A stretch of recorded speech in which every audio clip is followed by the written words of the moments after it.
Warahmatullahi wabarakatuh. Waalaikumsalam warahmatullahi wabarakatuh.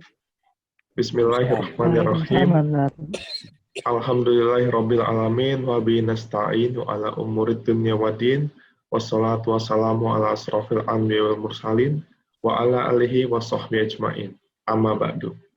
Bapak Ibu sekalian yang dirahmati Allah, mari sama-sama kita panjatkan puji serta syukur atas kehadirat Allah Subhanahu wa taala. Karena berkat rahmat, nikmat dan hidayah darinya lah kita semua bisa berkumpul pada pagi hari yang berbahagia ini. Sholawat dan salam tak lupa kita curahkan kepada junjungan kita, Nabi Muhammad SAW. Semoga di yaumil akhir nanti kita termasuk umatnya yang akan mendapatkan syafaat darinya. Amin, amin ya rabbal alamin. Kami dari Pejuang Subuh Masjid Raya Pondok Indah mengucapkan selamat datang bagi yang pertama kali ikut bergabung. Kemudian juga selamat datang kepada Bapak Ibu sekalian yang telah bergabung. Kemudian izinkan saya untuk menyampaikan adab dalam majelis online Pejuang Subuh Masjid Raya Pondok Indah sebagai berikut. Yang pertama, mari kita luruskan niat karena Allah Subhanahu wa taala untuk mendapatkan ridhonya. Yang kedua, hadirkan hati, pikiran dan jasad kita agar fokus mendengarkan butiran ilmu dan hikmah dari guru-guru kita. Kemudian, selama kajian, kami akan mute all peserta atau jamaah. Kemudian disarankan untuk stop video atau host akan menonaktifkan video para jamaah yang terlihat dalam posisi sedang berbaring. Kemudian untuk pertanyaan dapat disampaikan melalui chat ke host atau co-host. Nanti setelah sesi kajiannya selesai, akan kita adakan sesi tanya-jawab. Baik, Bapak Ibu sekalian, pada kajian Ba'da Subuh pagi hari ini, kita akan mendengarkan penyampaian materi kajian yang akan dibawakan oleh guru kita, Pak Ustadz Dr. Yakub Amin MA, dengan tema Tauhid sebagai ruhnya ibadah dan muamalah. Materi disampaikan hingga pukul 06.30, kemudian dilanjutkan dengan sesi tanya-jawab. Baik Bapak Ibu sekalian, alhamdulillah telah hadir di tengah-tengah kita Pak Ustadz Yakub. Assalamualaikum Pak Ustadz. Waalaikumsalam warahmatullahi wabarakatuh. Alhamdulillah, sehat ya Pak Ustadz? Alhamdulillah, sehat-sehat. Alhamdulillah. Baik Pak Ustadz, mungkin untuk menghemat waktu kepada Pak Ustadz, waktu kami persilahkan Pak. Assalamualaikum warahmatullahi wabarakatuh. Waalaikumsalam warahmatullahi wabarakatuh. Alhamdulillahilladzi arsala rasulahu bil huda wa dinil haqq liyuzhirahu 'ala ad-dini kullih walau karihal musyrikun. Asyhadu an la ilaha illallah wahdahu la syarika lah wa asyhadu anna Muhammadan 'abduhu wa rasuluh alladzi la nabiyya ba'dah. Amma ba'du. Bapak, Ibu, peserta pengajian virtual keluarga besar Pejuang Subuh Masjid Raya Pondok Indah rahimakumullah. Alhamdulillahirabbil alamin, kita atas izin Allah Subhanahu wa taala pada subuh kali ini dapat bertemu kembali dalam kajian dengan mengambil tema tauhid sebagai ruhnya ibadah dan muamalah. Bapak Ibu yang dimuliakan Allah, sebagaimana yang sudah pernah kita jelaskan di dalam kajian kita yang merujuk kepada kitab Tauhid yang ditulis oleh Muhammad bin Abdul Wahab, yang syarahnya ditulis oleh Ustadz Yazid, maka saya ingin mengulangi kembali bahwa Tauhid adalah esensi atau inti daripada al-aqidah. Nah, jadi kalau ada yang menggambarkan mana lebih luas akidah dan tauhid, gambarannya seperti ini. Kalau akidah seluruh keyakinan yang telah ditetapkan Allah dalam agama Islam. Sementara tauhid itu adalah esensinya, intinya dari seluruh keyakinan yang ada di dalam ajaran Islam yang termaktub di dalam rukun iman itu, maka esensinya akidah itu adalah tauhid yang dirumuskan dengan 2 kalimat syahadat. Asyhadu an la ilaha illallah wa asyhadu anna Muhammadar Rasulullah. Nah, ini kita ulangi sedikit, inilah esensi daripada ajaran tauhid itu. Aku bersaksi bahwa tidak ada ilah yang berhak untuk diibadahi selain Allah, dan aku bersaksi bahwa Nabi Muhammad sallallahu alaihi wasallam adalah nabi dan utusan Allah Subhanahu wa taala. Dengan demikian, maka yang selalu kita dengar adalah ketika sudah mengucapkan lafaz 2 kalimat syahadat, yang paling pokok adalah la ma'buda illallah. Tidak ada yang kita sembah atau yang kita ibadahi selain hanya Allah Subhanahu wa taala. Tidak berbilang, tunggal, ya. Allah Subhanahu wa taala meliputi segala sesuatu yang berada di langit dan di bumi.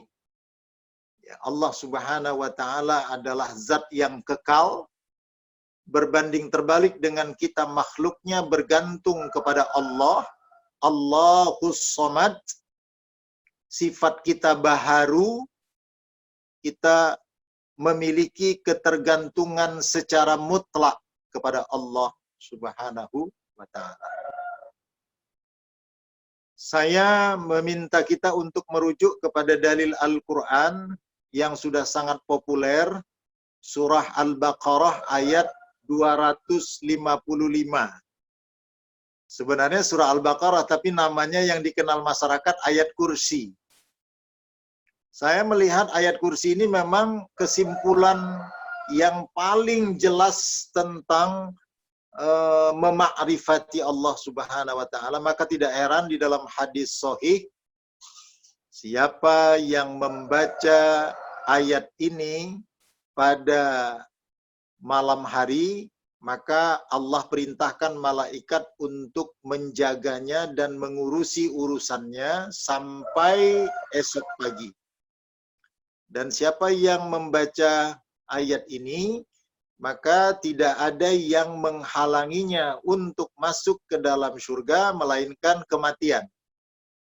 Nah, jadi memang banyak sekali fadilah-fadilah yang disampaikan oleh Rasulullah SAW tentang ayat kursi ini, karena memang ini adalah merupakan maknanya inti daripada tauhid. Saya langsung bacakan. A'udzubillahi minasyaitonirrajim. Allahu la ilaha illa huwal hayyul qayyum. La ta'khudhuhu sinatun wa la nawm. Lahu ma fis samawati wa ma fil ardh. من ذا الذي يشفع عنده إلا بإذنه يعلم ما بين أيديهم وما خلفهم ولا يحيطون بشيء من علمه إلا بما شاء وسع كرسيه السماوات والأرض ولا يؤوده حفظهما وهو العلي العظيم. Bapak Ibu, kalau selama ini hanya kita lafazkan matannya atau ayatnya, kali ini kita coba perhatikan maknanya atau terjemahannya, yang kita kaitkan dengan konteks tauhid sebagai esensi atau inti daripada akidah. Dialah Allah yang tidak ada Tuhan selain Dia. Nah, ini menunjukkan tauhid itu memang seperti itu ma'rifatnya. Allah itu maha hidup. Jangan seolah-olah kita menganggap Allah itu tidak memiliki respon terhadap apa yang kita kerjakan. Allah itu maha hidup. Nah, ini yang menarik. Yang terus-menerus mengurusi makhluknya, subhanallah. Disinilah letak Maha Rahman dan Rahim Allah itu, yang terus-menerus mengurusi makhluk. Allah itu tidak mengantuk dan juga tidak tidur. La sinatun wala naum. Artinya tidak ada satupun pergerakan makhluk ini yang luput dari pengamatan Allah. Itu yang disebut dengan tauhid rububiyah. Rabba ya rubbu. Jadi jangan semena-mena, jangan sembarangan, karena sesungguhnya seluruh aktivitas kehidupan kita ini di dalam pandangan Allah, dalam pengawasan Allah, yang disebut dengan Allah memiliki satu sifat ar-raqib. Ar-raqib itu Allah itu maha mengawasi. Miliknya lah apa-apa yang ada di langit dan apa-apa yang ada di bumi. Tak satu ayat pun yang mengatakan bahwa yang di dunia ini milik kita dalam perspektif tauhid. Dalam perspektif tauhid, lillahi ma fis samawat wal ard. Milik Allah sajalah apa yang terdapat di langit dan apa yang terdapat di bumi.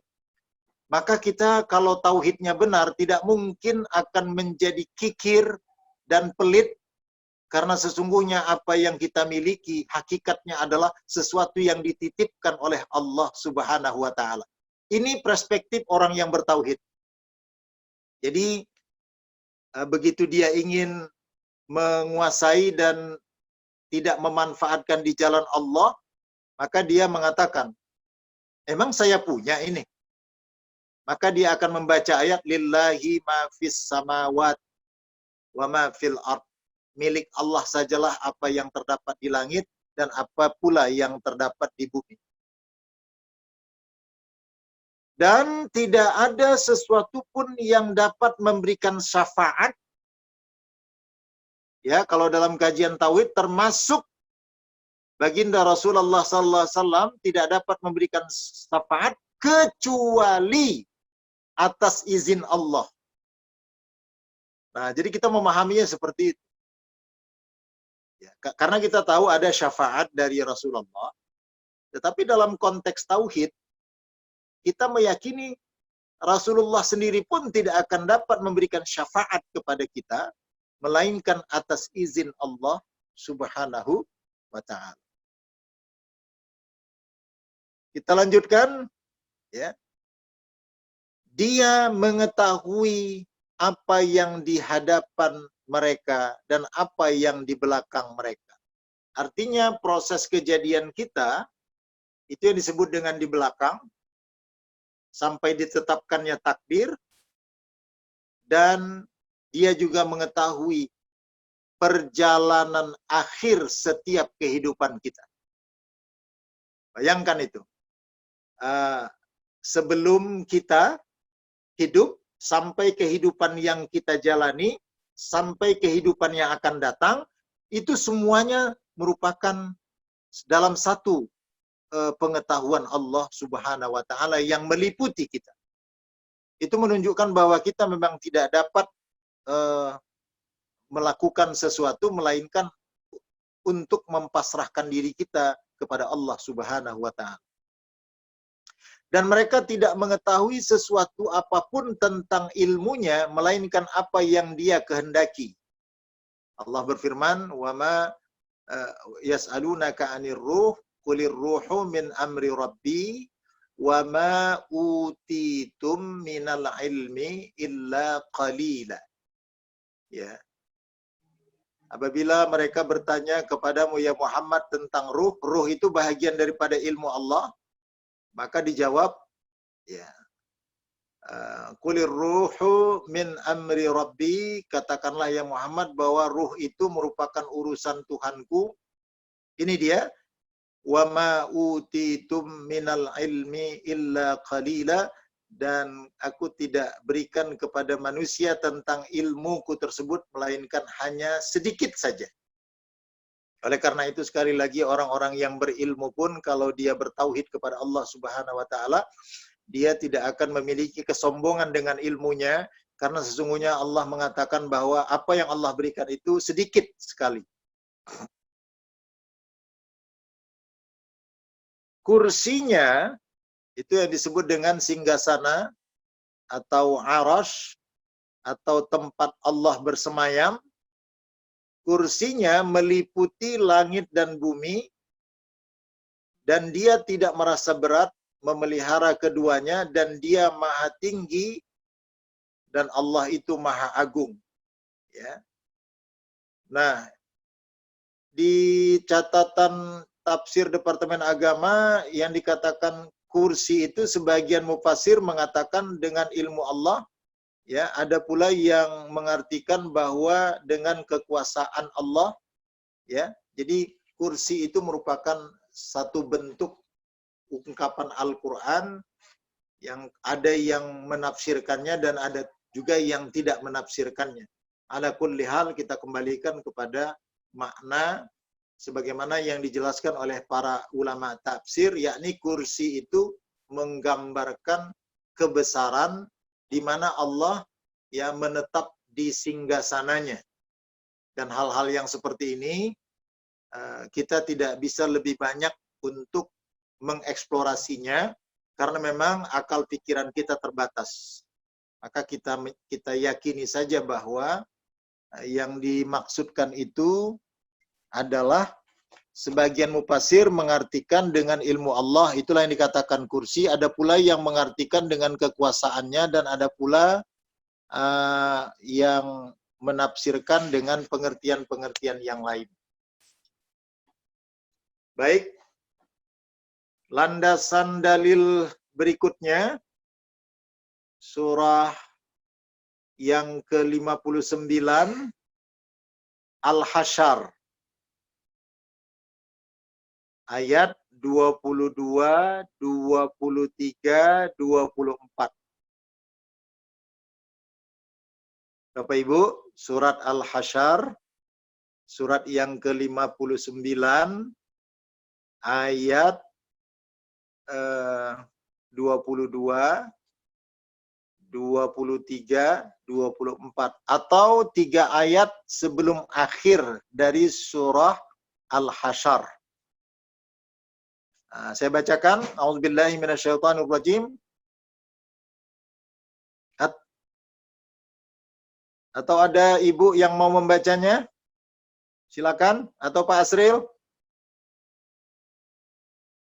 Ini juga menjadi dalil tentang tauhid.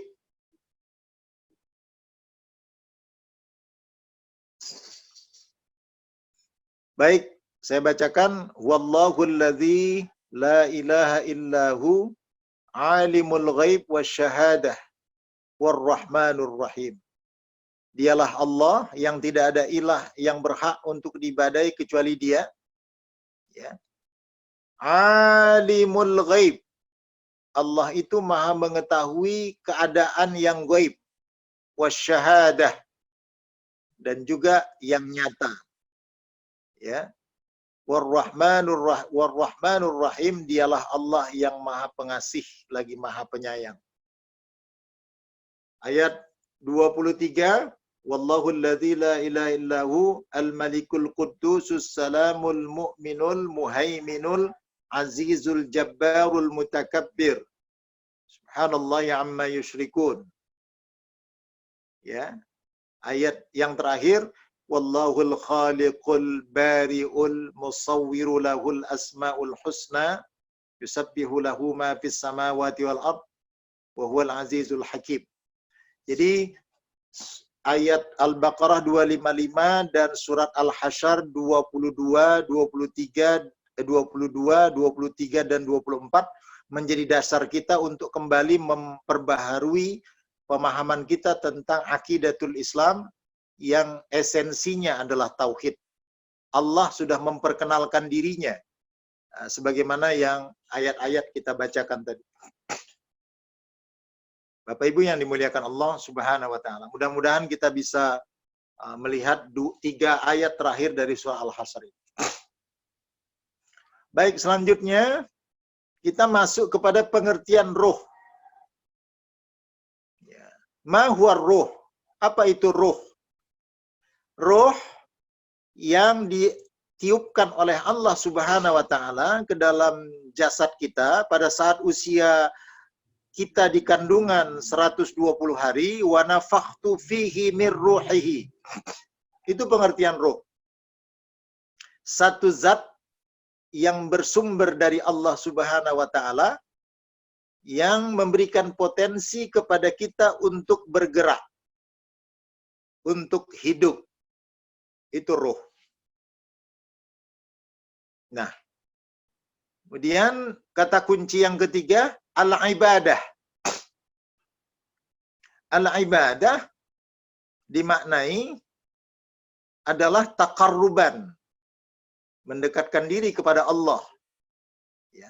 Karena Allah Subhanahu wa taala telah demikian banyak memberikan perhatiannya kepada kita. Rujuk kepada penjelasan Allah dalam surat Al-Baqarah 255 tadi. Salah satu di antaranya adalah Allah Subhanahu wa taala itu mengurusi kehidupan kita. Subhanallah. Nah, disinilah kita meletakkan kalimat tasyakur kepada Allah Subhanahu wa taala. Wujud daripada tasyakur itu adalah menjelma dalam bentuk ibadah kepada Allah Subhanahu wa taala. Masya Allah, Bapak Ibu sekalian, saya secara pribadi merasakan sekali bagaimana wujud kasih sayang Allah kepada kita. Apa yang kita mohonkan kepada Allah, apa yang selama ini kita harapkan, itu biasanya yang kita mohon itu jumlahnya tidak sebesar itu. Bentuknya tidak seindah yang diberikan Allah. Saya ingin mengatakan begini, selalu saja apa yang dimohonkan oleh hambanya itu diberi Allah lebih daripada harapan awalnya. Itu banyak sekali terbukti. Misalnya kalimatnya seperti ini, ada orang yang sudah lama tidak memiliki rumah, kemudian dia berdoa, ya Allah, kalau bisa berikanlah saya rumah yang kecil, yang sederhana pun tidak apa-apa.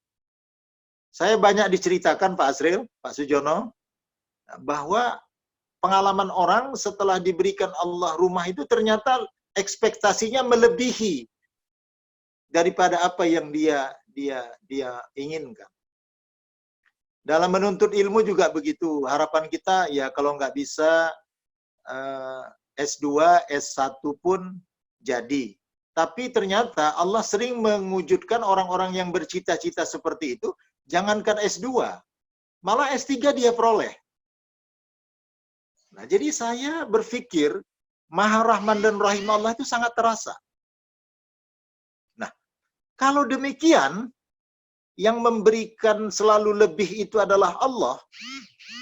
Inilah yang menjadi penggerak dan ruh kita untuk tasyakur kepada Allah Subhanahu wa taala, sehingga kita melaksanakan ibadah kepada Allah Subhanahu wa taala itu memang karena kesyukuran kita atas apa yang Allah berikan kepada kita. Ini yang menjadikan ruh yang sangat kuat.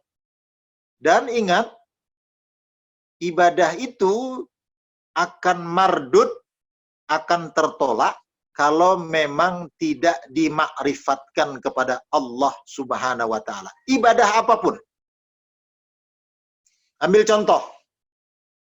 Kata Nabi, siapa yang menyembelih kurban sebelum sholat Idul Adha ditunaikan, maka kurbannya tidak bermakna kurban, tetapi merupakan sembelihan biasa. Coba. Jadi sesuatu itu memang harus ditetapkan oleh Allah. Tidak bermakna zakat fitrah kalau orang menunaikannya sesudah khatib turun dari mimbar. Coba itu. Ya. Tidak akan bermakna ibadah kalau satu ibadah itu dilakukan belum pada waktunya. Yang keempat, Nabi mengatakan, siapa yang melaksanakan ibadah yang tidak ada dari kami tuntunannya dan ketentuannya, maka ibadahnya tersebut ditolak. Jadi sebenarnya antara syahadat pertama dengan syahadat yang kedua, itu menjadi satu bahagian, satu kesatuan. Bahwa syarat untuk diterimanya ibadah dan syarat untuk menggerakkan ibadah itu sebenarnya adalah bertumpu kepada zat dan kekuasaan Allah Subhanahu wa taala. Mari kita baca ayatnya. Pertama, Al-Fatihah ayat 4. Coba kita perhatikan. A'udzubillahi minasyaitonirrajim. Iyyaka na'budu wa iyyaka nasta'in. Kepadamu ya Allah kami beribadah dan kepadamulah kami memohon pertolongan. Ya. Kemudian ada lagi surat Al-Ikhlas. Ini lengkap sekali. Qul huwallahu ahad, Allahus samad. Allah tempat kita bergantung. Lam yalid walam yulad walam yakul lahu kufuwan ahad. Sehingga ini disebut sebagai kalimat atau surat Al-Ikhlas. Bapak Ibu, mari kita perhatikan lagi bagaimana dekatnya antara tauhid dengan ibadah itu. Surat Al-Bayyinah ayat 5. A'udzubillahi minasyaitonirrajim. Wa ma umiru illa liya'budullaha mukhlishina lahuddin hunafa. Ya, kami tidak perintahkan kepada manusia melainkan untuk meluruskan niat dan mengikhlaskan niat dalam melaksanakan agama. Coba kita lanjutkan. Wa yuqimus sholata, yakni dengan cara melaksanakan sholat, itu ibadah. Wa yu'tuz zakata, dan juga menunaikan zakat. Wa dzalika dinul qayyimah, itulah ajaran agama yang lurus. Jadi surat Az-Zariyat, ya, surat Al-Fatihah, surat Al-Bayyinah, Al-Zariyat 56 itu sudah sangat kita hafal. Wa ma khalaqatul jinna wal insa illa liya'budun. Nah, jadi ada yang bertanya, mengapa para sahabat-sahabat Nabi ketika periode Madinah itu tidak sulit lagi Rasulullah untuk mengajak mereka beribadah? Apa jawabannya? Karena selama 13 tahun yang dipacu dan yang dirapikan itu adalah persoalan-persoalan akidah tauhid, kemudian akhlak. Maka pada saat periode Madinah mereka sudah sangat paham, sehingga untuk melaksanakan ibadah kepada Allah Subhanahu wa taala mereka tidak lagi memiliki beban. Artinya masalah ibadah yang menggerakkan mereka itu adalah tauhid kepada Allah Subhanahu wa taala. Seandainya bukan tauhid yang menggerakkan ibadah kita, saya yakin akan muncul hal-hal sebagai berikut. Satu, kadang-kadang rajin, kadang-kadang malas. Ya, itu kita rasakan. Kalau bukan karena tauhid ibadah kita yang menggerakkannya, kadang-kadang menimbulkan kebosanan. Kalau bukan tauhid yang menjadi landasan ibadah kita, kadang-kadang ibadah kita itu kita kerjakan seadanya. Ini kita akui saja ke dalam. Itu memang seperti itu. Tetapi kalau kita sudah melaksanakan ibadah itu, pangkalnya adalah dipersembahkan untuk Allah dan landasannya adalah ikhlas karena Allah, maka hal-hal yang seperti negatif tadi itu akan hilang. Maka sebaliknya yang timbul adalah beribadah itu kurang, lagi, dan lagi. Betapa kuatnya ruh yang terdapat di dalam ibadah manakala landasannya adalah akidah tauhid. Kemudian dampak daripada ibadah itu turun ke perilaku atau yang disebut dengan al-akhlaq al-mahmudah. Heran kita kalau ada orang yang beribadah tetapi tidak turun kepada perilaku yang menunjukkan akhlakul karimah. Artinya akhlakul karimah itu hablum minallah turun menjadi hablum minan nas. Ya. Apa yang kita maksud? Al-muamalah, ya, al-aslu fil muamalah, pada prinsipnya hubungan antar manusia itu dihukumi sebagai al-asya, sesuatu yang boleh. Sampai ada dalil yang melarang terhadap aktivitas muamalah tersebut. Nah, saya kaitkan Di mana letak ruh tauhid dalam kita bermuamalah? Pertama, hubungan keluarga, kerabat. Nah, kalau landasannya tauhid, maka kita diperintahkan oleh Allah Subhanahu wa taala untuk memprioritaskan keluarga. Sehingga Nabi mengatakan, sebaik-baik kaum lelaki adalah yang paling baik terhadap ahli keluarganya. Itu dalam kaitan hubungan kerabat itu sebenarnya terdapat muamalah. Karena saling tolong-menolong, saling menyayangi, saling bantu-membantu. Kalau bukan karena tauhid, lihatlah berapa banyak keluarga-keluarga yang pecah karena persoalan fulus. Karena memang landasan membinanya bukan karena akidah, bukan karena tauhid. Ya. Kemudian jiran tetangga, itu juga hubungannya hubungan muamalah. Ya, hubungan antar manusia. Dan inti daripada muamalah itu adalah yang banyak menyangkut profesi kita.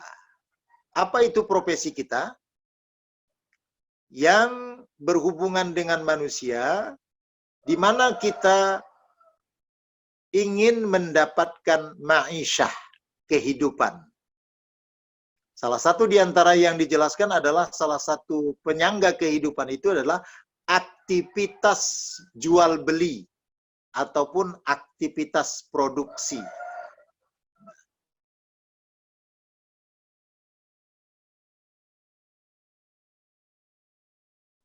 Apa yang kita rasakan sekarang ini, mengapa muamalah itu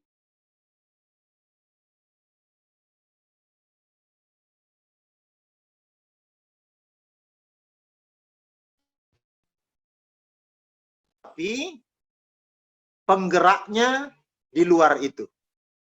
Apakah ingin mencari untung, apakah ingin mendapatkan kekuasaan, apakah ingin mendapatkan popularitas, semuanya ini bertentangan dengan tauhid. Subhanallah.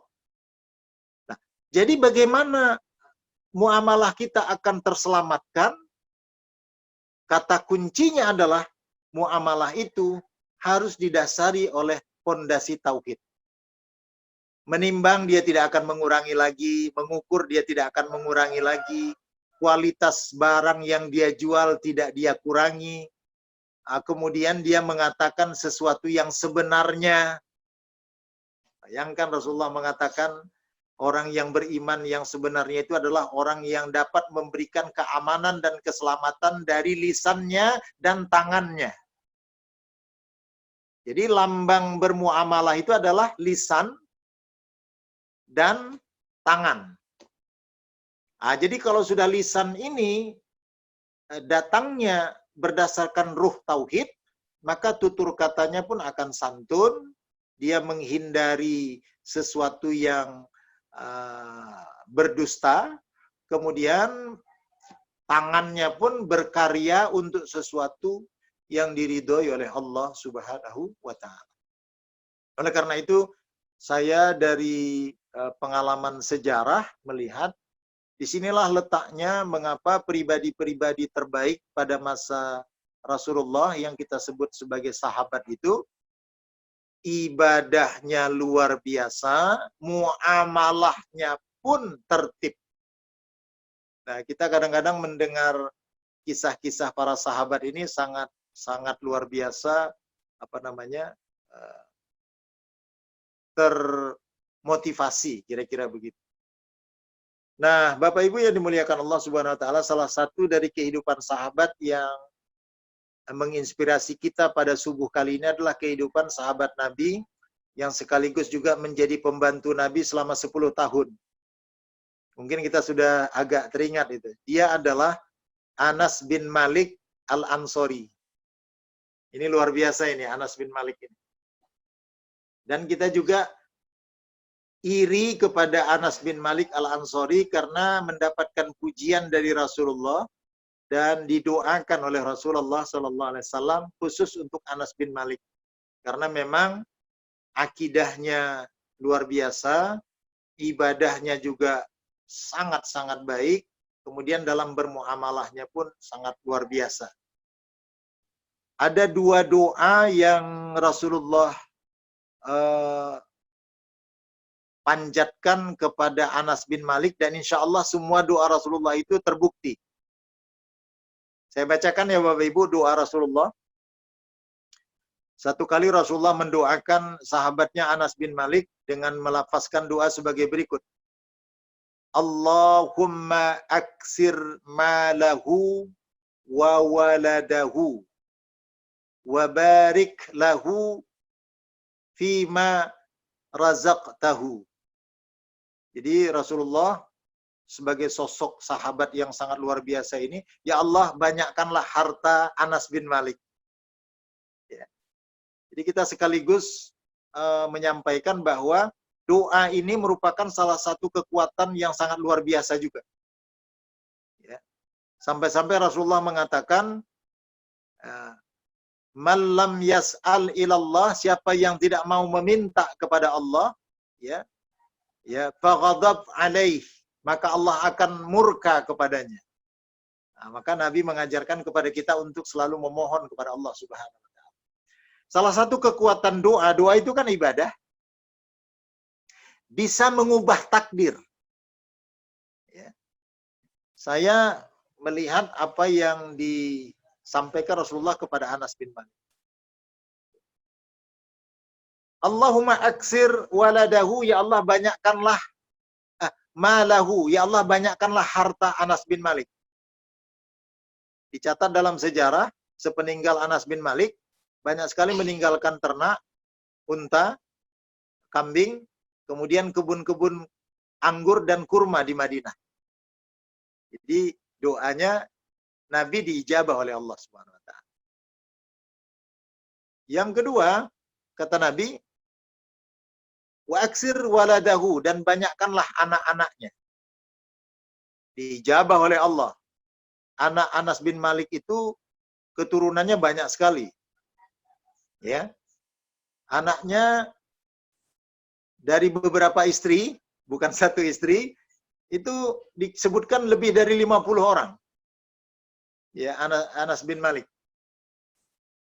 Nah, kemudian disebutkan di dalam doa Nabi yang lain untuk Anas bin Malik, wa atil hayatahu. Nah, orang menafsirkan itu artinya berkahilah umurnya. Bukan. Kalau dari makna bahasa, wa atil itu panjang. Bukankah umur sudah ditakdirkan Allah, tetapi karena Nabi mendoakannya, diizinkan oleh Allah, maka Anas bin Malik itu umurnya panjang. Bapak Ibu tahu berapa umur Anas bin Malik? 1 abad kurang 1 tahun. Jadi 99 tahun. Nah, sekarang yang sudah berulang tahun ke-90 itu adalah Profesor Dr. Emil Salim. Jadi beliau itu sudah mencapai usia 90 tahun Emil Salim. Nah, Anas bin Malik juga termasuk yang berumur panjang karena didoakan oleh Rasulullah sallallahu alaihi wasallam, wa atil hayatahu. Dan yang keempat yang didoakan Nabi untuk dia adalah waghfir dzambahu. Ya Allah, ampunilah dosa-dosa dan kesalahan Anas bin Malik. Ternyata salah satu yang mendapatkan keampunan dari Allah Subhanahu wa taala atas doa Rasulullah adalah Anas bin Malik. Subhanallah, kita melihat salah satu tujuan kita beribadah kepada Allah Subhanahu wa taala adalah agar kita dapat memohon kepada Allah, Allah tetapkan kita dari satu takdir yang tadinya takdirnya buruk, itu bisa berubah dengan takdir yang baik. Itu semuanya bisa kita peroleh dengan memohon doa kepada Allah Subhanahu wa taala. Ada satu doa yang mungkin juga pantas untuk kita lafazkan di tengah pandemi Covid ini. Doa ini sudah sangat populer.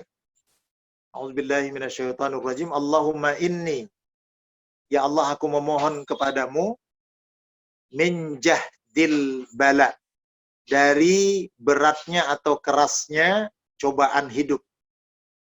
Ya, bala. Jadi COVID-19 ini juga merupakan cobaan hidup yang sangat berat, yang kita tidak pernah tahu begini jadinya. Maka kita mohon kepada Allah, Allahumma inni a'udzubika min jahdil bala. Aku berlindung kepadamu ya Allah dari kerasnya bala, penyakit ataupun cobaan hidup. Wa darakis syaka, aku berlindung kepadamu ya Allah dari sulitnya kehidupan. Baik sulit secara ekonomi atau sulit hidup karena penyakit, itu wa darakis syaka. Yang ketiga, kita bisa memohon kepada Allah untuk merubah keadaan kita dari yang buruk kepada yang baik. Wasu'il qada, dari takdir yang buruk. Jadi Umar bin Khattab dia membatalkan perjalanan ke Damaskus sehingga diprotes orang seolah-olah dia lari daripada takdir. Dia dengan ringannya menjawab, aku lari dari satu takdir Allah yang buruk kepada takdir Allah yang baik. Jadi di sini ada usaha kita agar kita menjaga keadaan kita. Kalau kita tahu ada yang membahayakan kita, kita menghindar. Baru yang keempat, doa Nabi adalah wasyamatatil a'da. Aku berlindung kepadamu ya Allah dari cemoohan dan ejekan musuh. Itu juga merupakan doa yang diajarkan oleh Rasulullah Sallallahu Alaihi Wasallam. Bapak Ibu yang dimuliakan Allah, oleh karena itu saya ingin menyimpulkan dulu, tidak ada pintu yang terbuka kalau ibadah kita tidak dilandasi oleh tauhid. Tertutup semuanya. Kemudian akan menimbulkan kebosanan dan tidak akan membuahkan sesuatu yang nikmat kalau memang ibadah itu tidak dilandasi oleh ruh tauhid. Ini yang kedua. Baru yang ketiga, ibadah kepada Allah Subhanahu wa taala ya, itu akan sulit terlihat di dalam aplikasi akhlak kalau memang ibadah yang kita lakukan itu tidak dilandasi oleh nilai-nilai tauhid. Begitu juga yang kita sebut tadi dalam kaitan dengan muamalah, ibadah jalan terus, tetapi karena niatnya dan tujuannya yang memotivasinya bukan karena Allah, maka antara ibadah dan muamalahnya tidak nyambung.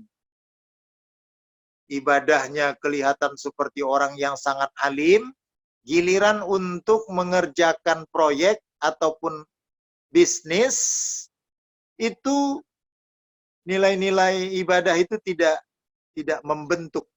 Nah, inilah yang menyebabkan malapetaka dalam kehidupan sosial. Para pedagang masih nipu, kemudian berkata bohong, kemudian macam-macam. Nah, itu. Jadi oleh karena itu, kita yakin dan percaya, tauhid ini merupakan poros di mana kita meletakkan nilai-nilai akidah sebagai pendorong bagi kita untuk melaksanakan seluruh aktivitas kita dan seluruh ibadah kita kepada Allah Subhanahu wa taala. Saya sangat terinspirasi tadi apa yang disampaikan oleh host kita. Salah satu kriteria kita ini adalah luruskan niat karena Allah. Sehingga segala sesuatu yang dilandasi niat karena Allah, maka dia akan mencapai sasaran yang tepat. Seperti busur panah. Kalau yang mendrive-nya adalah tauhid, maka dia akan sampai kepada tujuan. Tetapi kalau yang mempengaruhinya di luar tauhid, maka Masya Allah, kita tidak akan sampai kepada tujuan. Kelihatannya sebagai pengantar, saya padakan sampai di sini. Kita berharap dalam dialog nanti bisa lebih leluasa dan lebih intensif lagi. Saya kembalikan kepada host. Assalamualaikum warahmatullahi wabarakatuh. Waalaikumsalam warahmatullahi wabarakatuh. Baik, terima kasih Pak Ustadz atas penyampaiannya.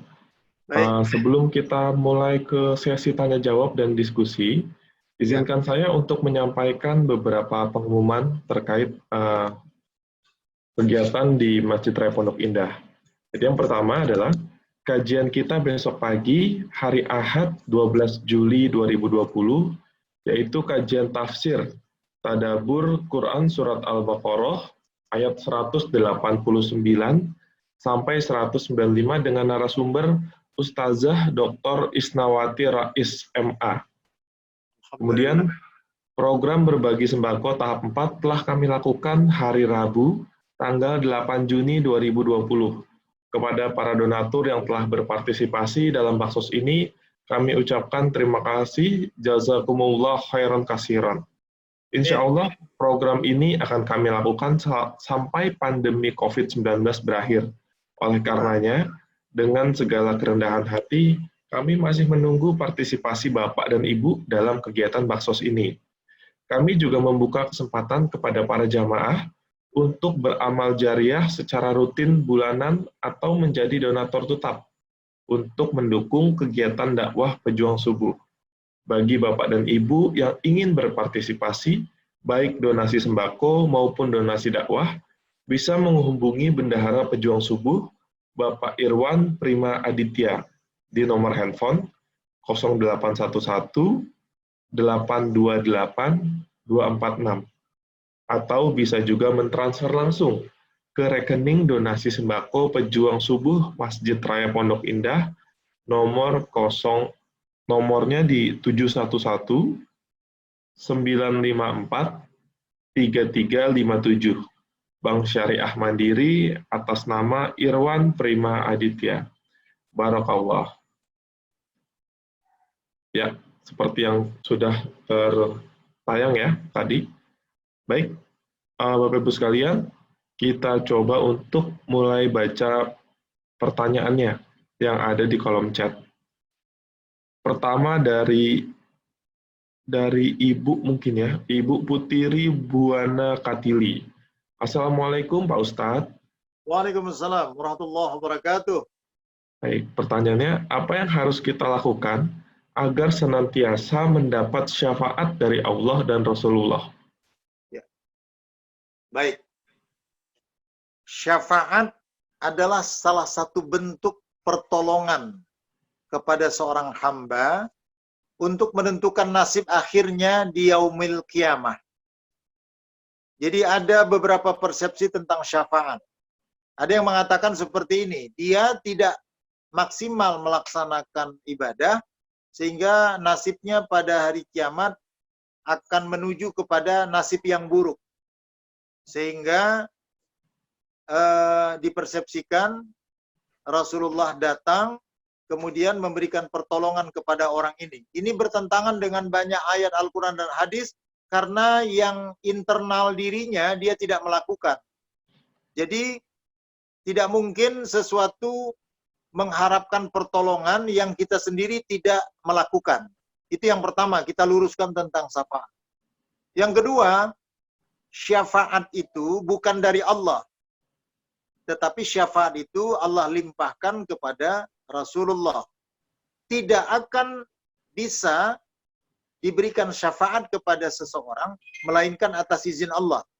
Refer ke surat Al-Baqarah 255 tadi. Bahwa tidak ada yang dapat memberikan syafaat melainkan atas izin Allah. Jadi segala sesuatu syafaat itu adalah atas izin Allah. Nah, pertanyaannya baik. Apa saja yang kita lakukan agar kita mendapatkan syafaat dari Allah Subhanahu wa taala, ya? Syafaat pertolongan dari Nabi Muhammad SAW, karena kita umat Nabi Muhammad atas izin Allah. Salah satu di antaranya disebutkan dalam surat Al-Ahzab ayat 56. A'udzubillahi minasyaitonir rajim. Innallaha wa malaikatahu yusalluna 'alan nabi. Ya ayyuhalladzina amanu sallu 'alaihi wa sallimu taslima. Sesungguhnya Allah dan para malaikat itu berselawat kepada Nabi. Hai orang-orang yang beriman, maka berselawatlah kamu kepada Nabi dengan salawat yang sempurna. Jadi salah satu yang disepakati oleh para ulama adalah untuk mendapatkan syafaat dari Rasulullah sallallahu alaihi wasallam, kita senantiasa bersalawat. Ya. Al-Ahzab Al-Ahzab 56 ya.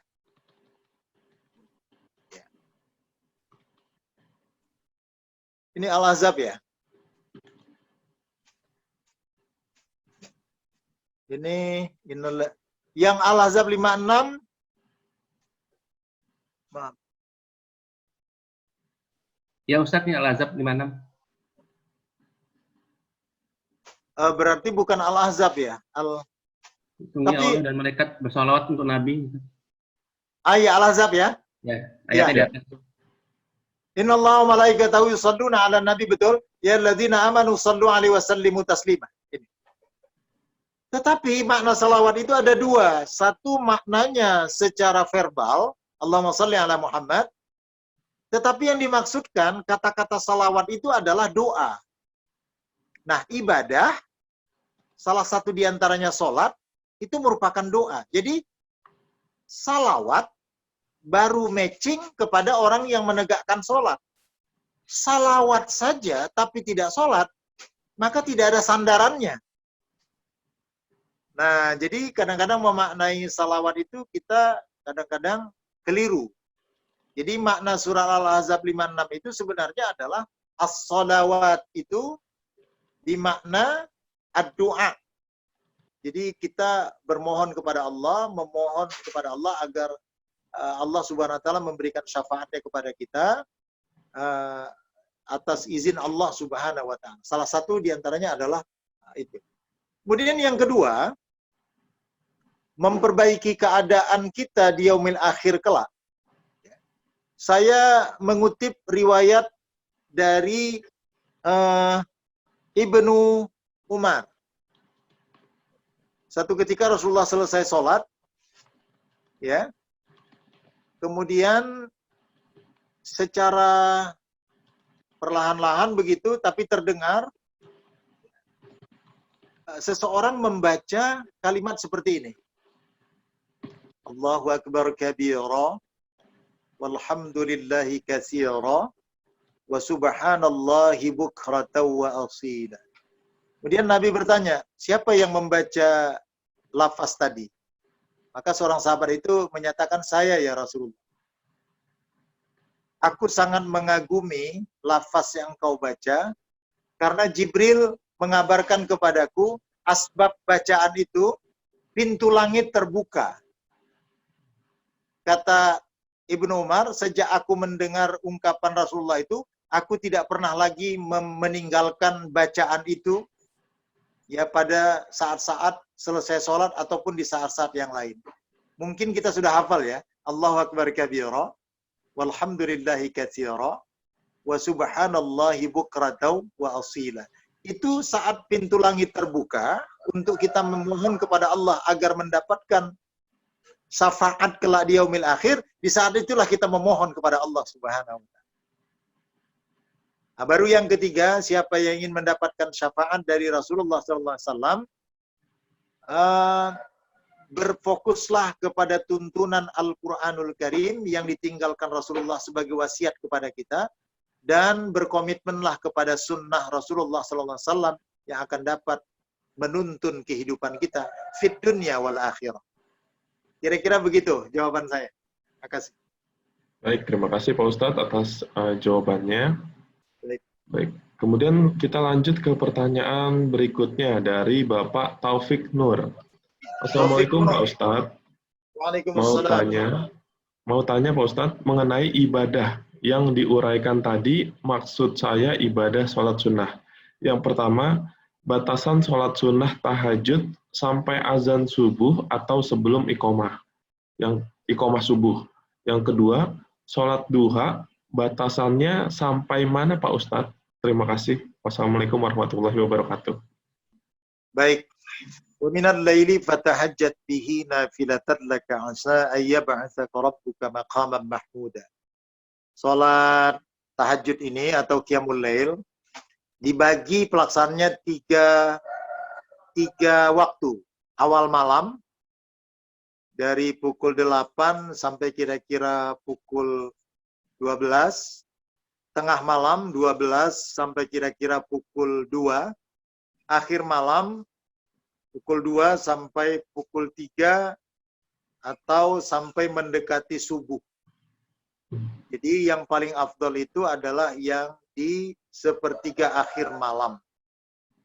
Waktu-waktu sholat sudah ditentukan. Ya, selagi masih belum masuk waktu subuh, itu artinya sholat isya masih boleh dilakukan. Begitupun kalau kita ingin melaksanakan sholat sunat tahajud, kita batasi, ditandainya masuk waktu subuh itu adalah azan, bukan iqamah. Jadi Bapak sementok-mentoknya itu, kalau sudah mau masuk waktu subuh, minimal laksanakan witirnya 1 rakaat sebelum kumandang azan subuh. Itu. Jadi batasan akhirnya itu di situ. Tapi sebaiknya diberi jeda 15 menit sebelum waktu subuh masuk, itu sudah selesai tahajud yang 11 itu plus witirnya. Kemudian waktu duha itu juga dibagi 2. Kita tadi sholat subuh, kemudian zikir. Setelah zikir, sampailah masuk waktu syuruk. Syuruk itu nama waktunya. Sholat sunatnya disebut sholat sunat isyraq. Ya, 2 rakaat. Lebih baik 2 rakaat setara pahalanya dengan haji dan umroh tamam. Ya. Jadi oleh Imam Ahmad bin Hambal, Bapak Ibu, sholat sunat isyraq itu juga dimaknai sebagai sholat duha. Tetapi karena dilakukan saat matahari memancar, maka namanya isyraq. Ya, syuruk, jadi sholat sunatnya isyraq. Itu kita maknai sholat duha di awal. Setelah matahari naik sepenggalahan, yang dalam bahasa Al-Quran disebut dengan duha, di situ sholat duha. Ya, sampailah waktunya sebelum azan zuhur. Ya, sebelum azan zuhur itu masih bisa dikategorikan duha. Tapi lagi-lagi dinasihatkan 10 atau 15 menit sebelum zuhur, kita di situ akhir daripada pelaksanaan duha. Nah, jadi begini, kalau Pak Asril, Pak Sujono, dan Pak Darmawan sudah melaksanakan isyraq, itu sudah memadai, tidak lagi melaksanakan duha. Tapi kalau mau melaksanakan, monggo. Karena yang namanya sholat sunnah ini ibadah yang disebut Nabi liman sya'a, bagi siapa yang berkenan. Nah, tapi saya menarik pertanyaan dari beliau, perlu batasan-batasan waktunya. Cuma yang menarik, kenapa yang ditanya itu batas akhirnya, seperti mau membayar rekening, kapan deadline. Ya, biasanya kita memang, kapan sih terakhir, sama dengan anak-anak mahasiswa saya kalau mau nyerahin tugas, waktu terakhirnya kapan Pak? Padahal dia punya waktu tidak akhir, tapi selalu memilih yang akhir. Nah, jadi kalau duha sebelum azan zuhur, kalau sholat tahajud sebelum azan subuh. Itu yang akhir, tapi kalau bisa nasihat saya 10-15 menit sebelum azan subuh sudah selesai tahajudnya. 10 atau 15 menit sebelum zuhur, duhanya sudah selesai. Makasih. Baik, terima kasih Pak Ustadz. Ya, mungkin Pak Taufik Nur, ya mungkin ada yang mau ditambahkan Pak? Boleh. Silakan Pak. Assalamualaikum Ustaz. Assalamualaikum Waalaikumsalam warahmatullahi wabarakatuh. Tadi saya tanya masalah tahajud Ustaz ya. Kadang-kadang Ya. kita kan bangunnya nggak selalu paten gitu, nggak permanen kita bangunnya kan. Kadang waktu azan, antara azan qomat kan ada waktunya 10 menit ya Ustaz ya. Ya. Nah, kalau di Masjid Pondok Indah. Setelah Isya, setelah sholat Isya dan sholat sunat, biasanya itu saya tuh sholat witir dulu 3 rakaat, nanti dilanjutkan tahajudnya kalau waktunya kita bangunnya lebih cepat gitu. Kadang antara azan iqamat saya sholat sunat subuh dulu, baru ditambah tahajudnya 2 atau 4 rakaat gitu. Antara azan iqamat masih bisa ya Ustaz untuk sholat tahajudnya, itu yang saya tanya Ustaz. Oh gitu. Makasih, ya. Dalam riwayat Imam Ahmad bin Hambal, kemudian beberapa riwayat dinukil, adab dan kriteria sholat sunnah, ada pernyataan sebagai berikut. Setelah dikumandangkannya iqamah, maka tidak lagi relevan dan tidak lagi dibenarkan untuk sholat sunat apapun. Nah, ini menjadi satu pegangan kita. Ya, Setelah dikumandangkannya iqamah, maka tidak relevan lagi melakukan sholat sunnah apapun, karena yang diundang adalah sholat fardu. Jadi walaupun ada jeda, kita membiasakan diri hanya zikir saja, bukan sholat sunat. Terima kasih. Jadi masih bisa ya Ustaz ya, antara sebelum qomat kita masih bisa sholat witir atau sholat tahajudnya ya Ustaz ya? Tidak. Sebelum qomat. Tidak ada sholat apapun setelah qomat dikumandangkan. Ya nih sebelum qomat maksudnya, antara azan dan qomat. Kalau udah qomat ya udah nggak ada lagi waktunya. Sebelum iqamat maksud saya Ustaz. Oh iya, karena di situ setelah qabliyah subuh atau sebelum qabliyah masih bisa.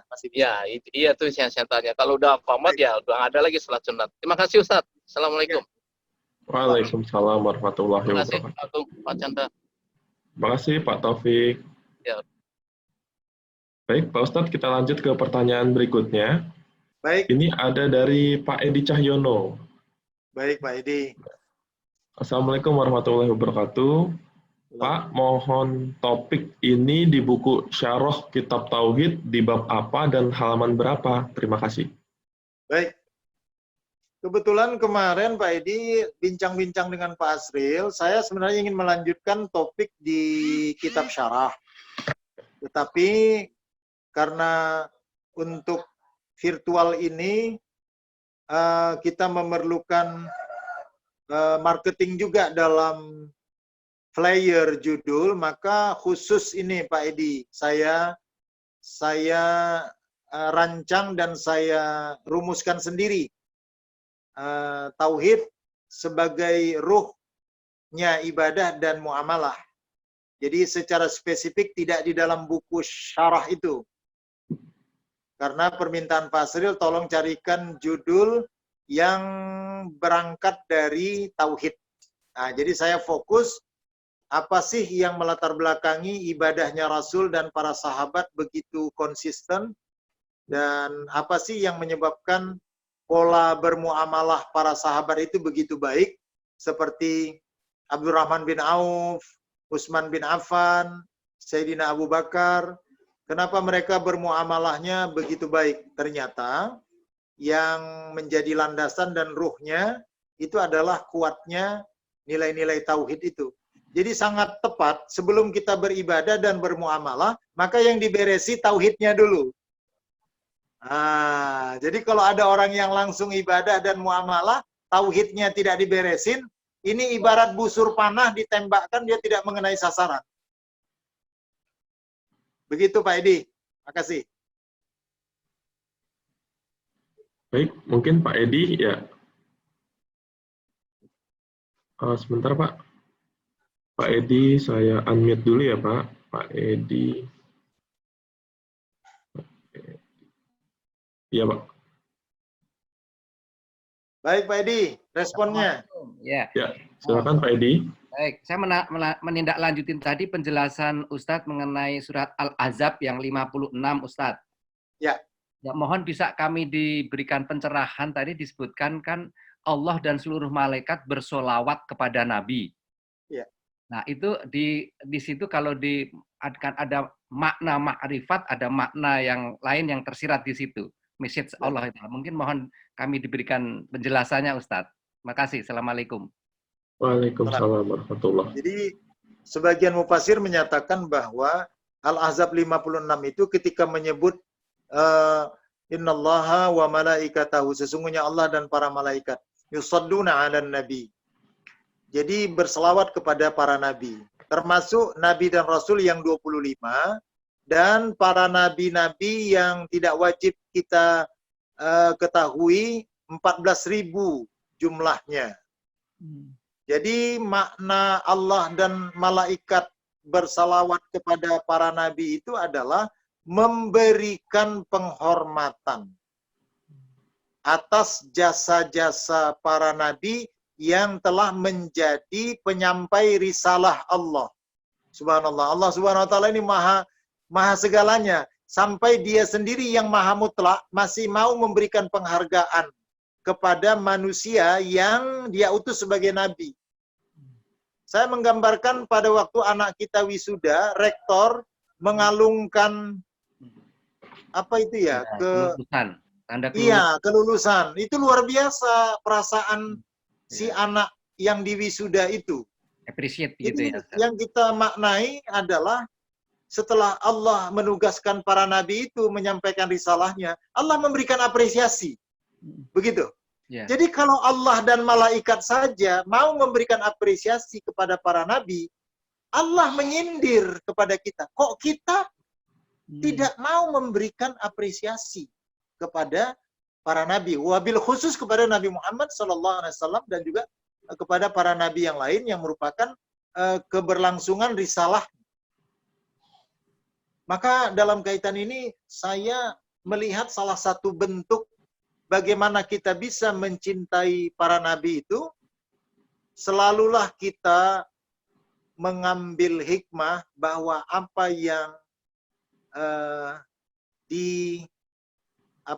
yang sampai ilmu kepada kita, sesungguhnya ilmu itu sudah ada cikal bakalnya dari Nabi Muhammad SAW. Jadi saya dalam hal ini Pak Edi, betul-betul dakwah kita ini sebenarnya mengajak umat Islam agar menjadikan Nabi Muhammad SAW itu dan syariat Islam itu merupakan satu pedoman hidup yang terbaik. Sebagai perbandingan begini, saya yang aktual saja contohnya. Sekarang kita dalam pandemi, maka ada protokol kesehatan misalnya selalu cuci tangan. Itu baik-baik saja. Tetapi kalau kita beri ruh akidah, begini. Cuci tangan ini murni dalam ilmu WHO dan kesehatan atau memang sudah diperintahkan Allah lewat Nabi Muhammad? Saya temukan dalilnya bahwa cuci tangan itu seperti ini. Jika kamu bangun dari tidur, janganlah kamu memasukkan tanganmu kepada bejana untuk berwudu sebelum engkau mencuci kedua tanganmu, karena engkau tidak tahu di mana kedua tanganmu itu tadi malam menginap, bermalam. Saya berpikir, ya Allah, sunnah cuci tangan ini untuk kesehatan sudah dari Rasulullah. Baru belakangan para pakar kesehatan membuat teorinya. Tapi ada juga orang yang sama sekali tidak tahu bahwa itu bersumber dari sunnah Nabi. Satu. Yang kedua, bagaimana kita menumbuhkan rasa kecintaan kepada Nabi dan ajaran agama. Masker. Ya. Ini sebenarnya kalau kita perhatikan, kalau Rasulullah SAW bersin, beliau mengangkat tangannya dan menutup. Kalau tidak dengan tangan, beliau angkat ujung jubahnya, kemudian dia tutup. Nampaknya inilah yang dipersepsi sekarang sebagai masker untuk menjaga bakteri agar tidak menyebar kepada orang lain, sehingga diri kita tidak menyebabkan orang lain sakit. Maka Nabi menegaskan yang sakit tidak boleh ke masjid, ya, di rumah saja. Baru yang ketiga, social distancing. Saya memang luar biasa kalau menelusuri hadis-hadis Rasulullah. Social distancing itu ada sunnahnya seperti ini. Nah, ini boleh kita sebarkan nanti supaya memiliki kekuatan sunnah. Ada sekelompok Bani Tamim yang berasal dari Taif, itu datang berombongan ke Makkah untuk berbaiat kepada Nabi bahwa mereka menerima Islam. Maka cara berbaiat itu dengan cara berjabat tangan. Ya, satu di antara peserta yang mau berbaiat itu ada tanda di tangannya penyakit semacam kusta. Maka Nabi mengatakan, kamu cukup di situ saja, baiatmu sudah kuterima. Subhanallah. Artinya Nabi tidak mau menerima jabat tangannya karena dia membawa penyakit. Subhanallah. Jadi sebenarnya kalau kita perhatikan apa yang diajarkan oleh Rasulullah SAW, inilah salah satu bentuk kita bersyukur kepada Allah. Allah telah mengutus Nabi Muhammad SAW kepada kita yang mengajarkan sesuatu yang sangat luar biasa. Jadi sebenarnya sekarang anak-anak kita, keluarga kita perkuat untuk menafsirkan satu ayat atau hadis, ya, yang fenomenanya fenomena modern. Jangan anak-anak kita menganggap bahwa Islam tidak punya konsep itu, padahal sebenarnya Islam sudah lebih duluan, sudah lebih sempurna. Saya tambahkan lagi, di setiap kitab fikih, maka bab yang pertama adalah taharah. Saya tambahkan lagi, setiap benda binatang-binatang yang dilarang dan diharamkan dalam agama dapat dipastikan binatang-binatang itu mengandung virus yang berbahaya. Setiap sesuatu yang najis dan hadas itu berpotensi ada virus. Maka Islam sangat luar biasa menjaga kebersihan dengan semboyan. Sesuatu yang bersih belum tentu suci, tetapi sesuatu yang suci sudah pasti bersih.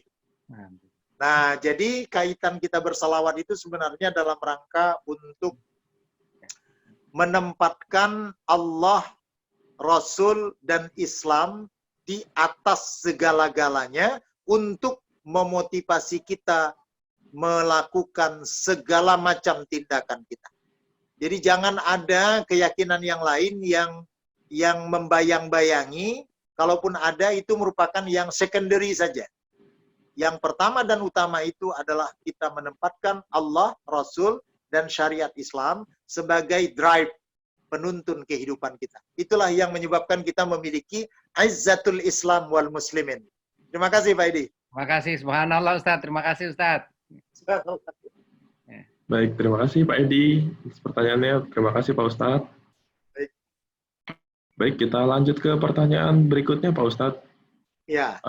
Di kolom chat ada dari Bapak Zainir Umar. Zainir Umar. Tafadhol, masykur. Pertanyaannya, sebentar, ini ada beberapa chat.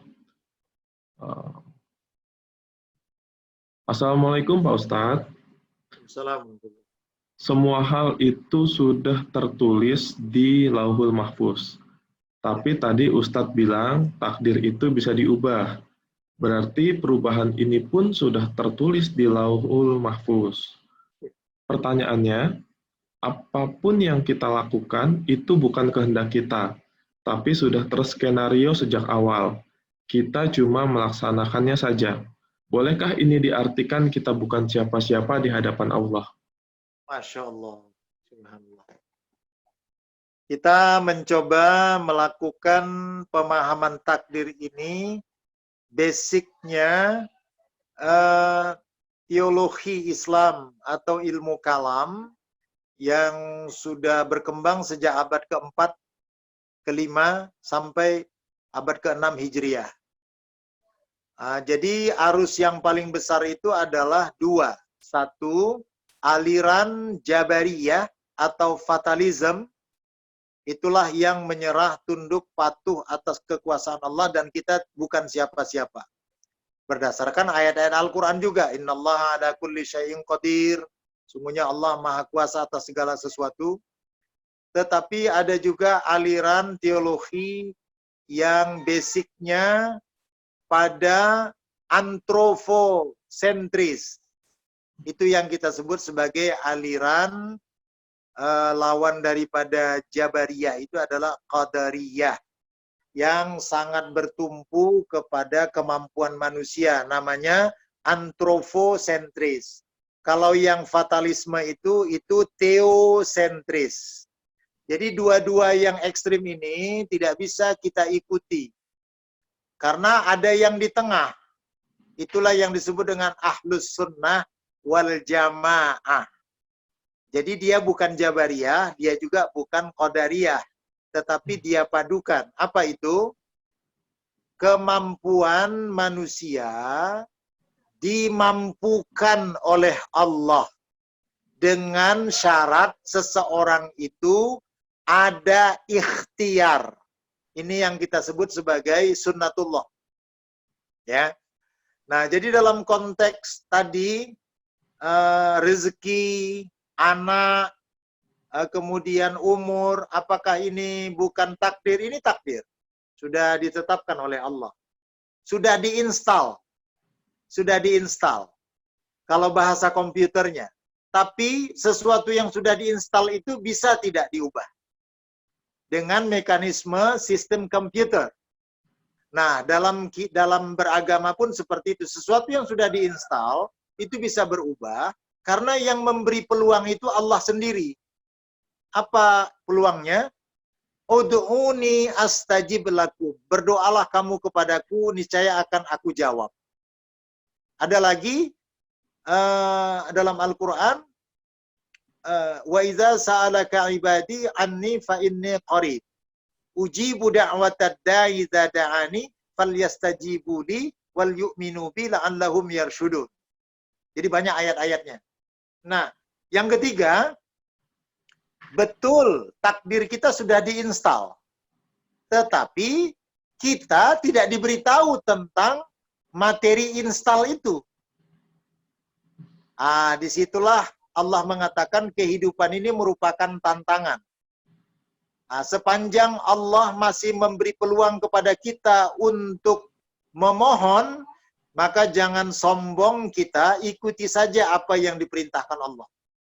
Nah, jadi kalau Bapak katakan tadi bahwa doa itu bisa mengubah takdir, itu pun juga sudah tertulis di Lauhil Mahfuz, saya sangat setuju. Sangat setuju. Jadi yang saya takut kita tidak percaya bahwa apa yang diperintahkan Allah itu tidak dapat mengubah apa yang sudah ditetapkan oleh Allah Subhanahu wa Ta'ala. Seandainya ayat Al-Quran dan hadis Nabi tidak mengajarkan seperti itu, saya pun tidak berani mengatakan bahwa doa itu dapat mengubah sesuatu di sisi Allah Subhanahu wa Ta'ala. Tadi doa Nabi, Allahumma inni a'udzubika min jahdil bala.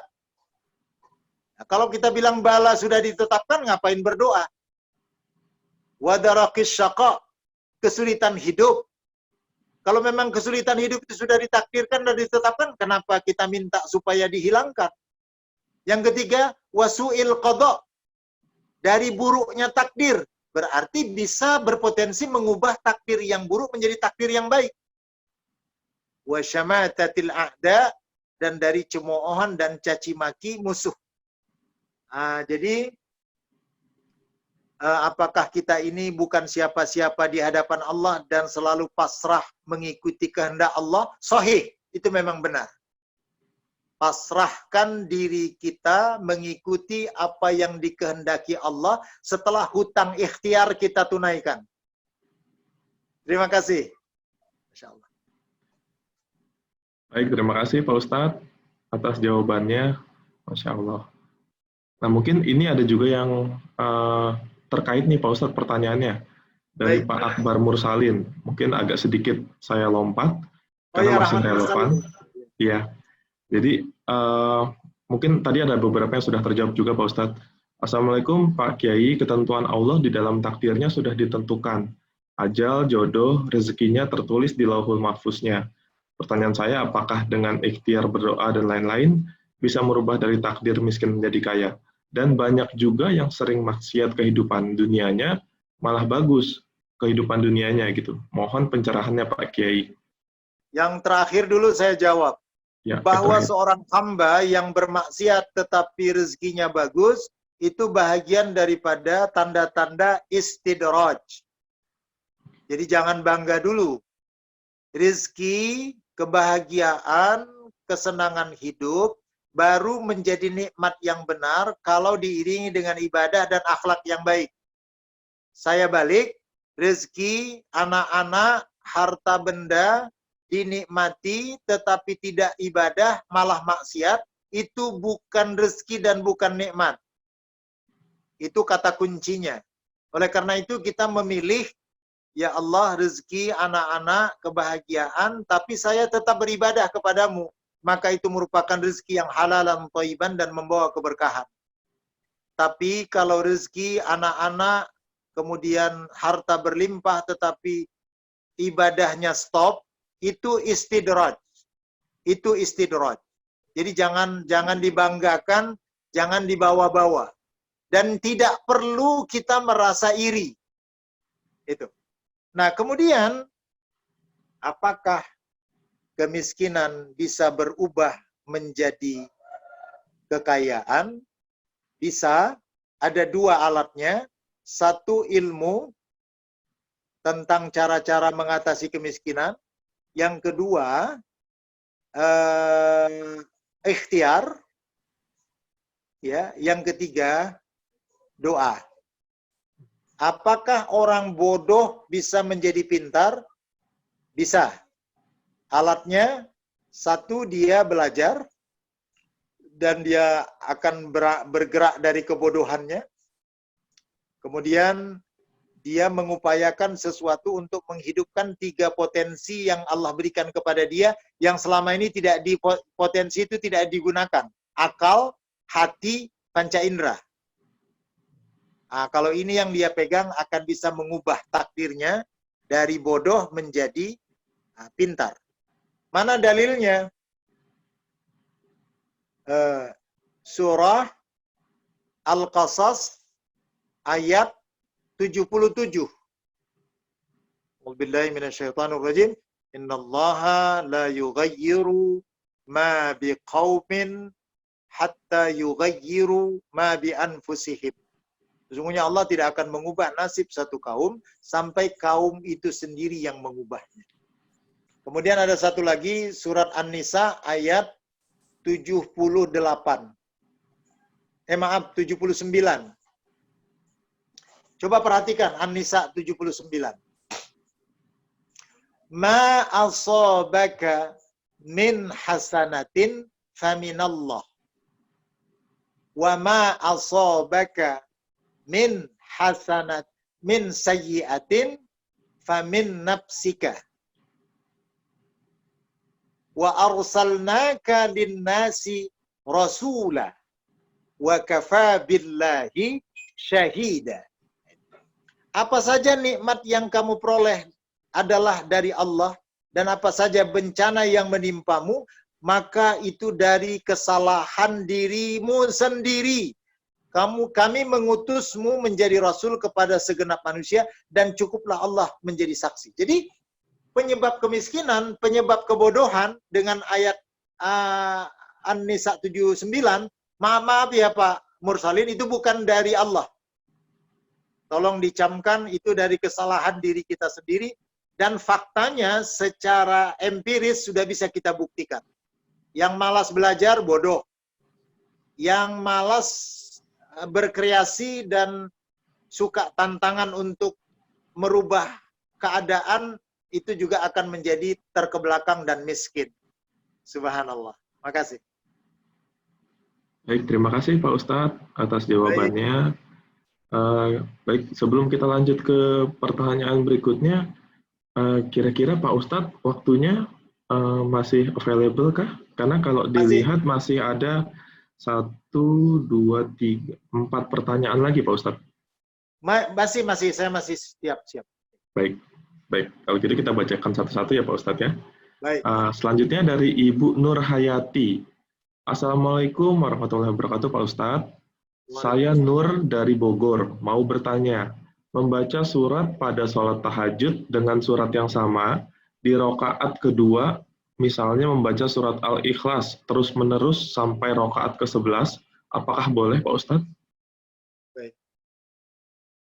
Menetapkan hukum dalam Islam dan menerapkannya dalam ibadah selalu berorientasi kepada ad-dalil atau illat, alasan hukum. Dalil hukum, illat, alasan hukum.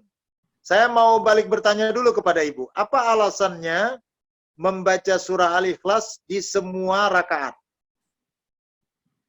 Nanti baru kita jawab apakah boleh atau tidak boleh. Nah, jadi alasan hukumnya, illatnya, kalau memang cuma itu yang hafal, tidak ada masalah. Tapi kalau juga punya alasan, Nabi mengatakan 3 kali surat Al-Ikhlas setara dengan khatam Al-Quran, juga tidak ada masalah.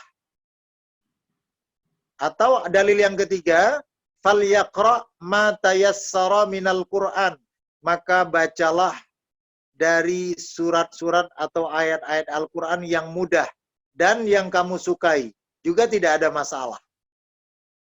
Tetapi supaya menyebabkan ibadah kita memiliki variatif, memang sebaiknya setiap selesai Fatihah di satu ayat itu, kita mengurutkan ayat-ayatnya. Sebagai simpel contoh, yang simpel, kalau Ibu mau mulai dari Ad-Duha, itu diurutkan sampai An-Nas.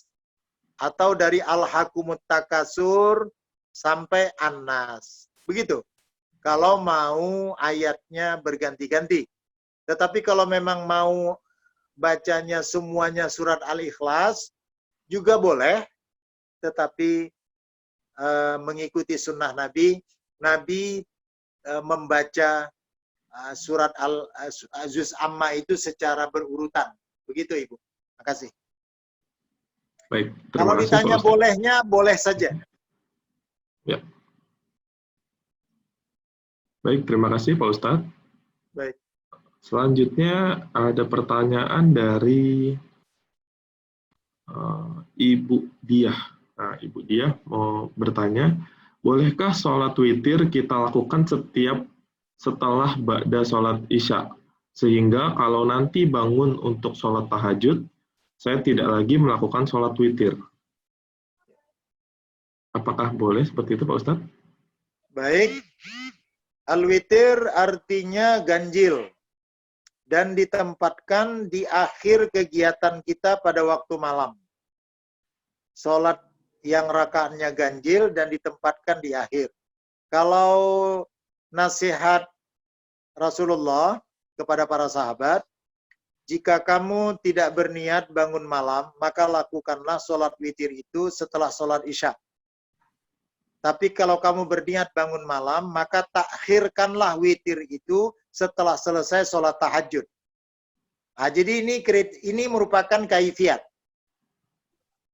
Pertanyaannya tadi, saya selalu witir itu ba'da isya. Kemudian ketika saya bangun malam, sholat tahajud, saya tidak witir lagi. Benar, boleh juga. Tetapi yang afdolnya, kalau kita melakukan witir ba'da isya, itu sebagai penanda kita memang tidak berniat bangun malam. Tapi kalau kita witirnya di selesai waktu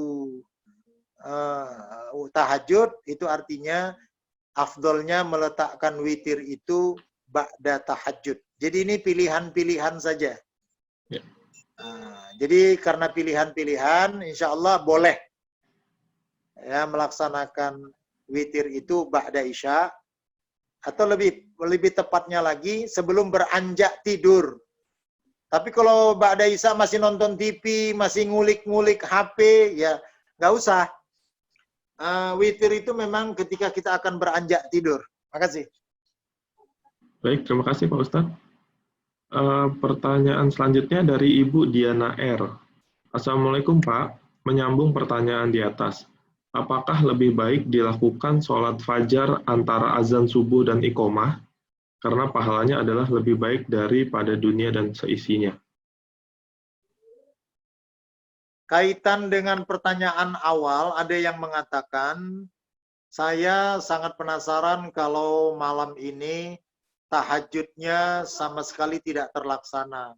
Maka space waktu setelah azan, saya melakukannya. Maka itu tetap saja dibenarkan, tetapi jangan menjadi kebiasaan. Sebagaimana sahabat Nabi yang tidak mau meninggalkan 2 rakaat sholat sunat qabliyah subuh, sehingga dia melakukannya setelah selesai subuh, karena waktu dia sampai ke masjid, Nabi sudah memimpin sholat subuh. Ketika dia melakukannya setelah selesai sholat subuh, itu hitungannya qadha. Qadha 2 rakaat sholat sunat sebelum subuh itu ternyata diterima oleh Nabi dan dibiarkan Nabi dengan cara Nabi tidak melarangnya. Tapi ada pesan Nabi, jangan menjadi satu kebiasaan. Artinya kalau dia terus-terusan sholat sunat qabliyahnya setelah selesai sholat subuh, itu menyalahi ketentuan. Ini untuk sahabat ini, untuk menunjukkan betapa pentingnya 2 rakaat sholat sunat sebelum subuh, sehingga sesudah selesai subuh pun yang diharamkan sholat, masih dibolehkan. Kira-kira itu. Nah, jadi kaitannya yang saya tangkap pertanyaan ini adalah, ngapain sholat tahajud dan witir lagi? Kalau bisa langsung saja 2 rakaat sholat sunat subuh, karena itu sudah lebih mulia dari lebih besar fadilahnya dari yang lain. Satu pendapat ini benar. Tapi yang saya tangkap tadi, maka saya mengatakan silakan saja kalau ada space waktunya sebelum qomat. Kalau memang penasaran, tidak ingin meninggalkan sholat tahajud. Nah, tetapi kalau dalam pemahaman, kan sudah terbackup dengan 2 rakaat sebelum sholat sunnah qabliyah subuh. Nah, ini juga ada pendapat yang seperti itu. Nah, jadi masing-masing ini karena lingkupnya adalah sholat sunnah itu batasan-batasannya tidak terlalu ketat.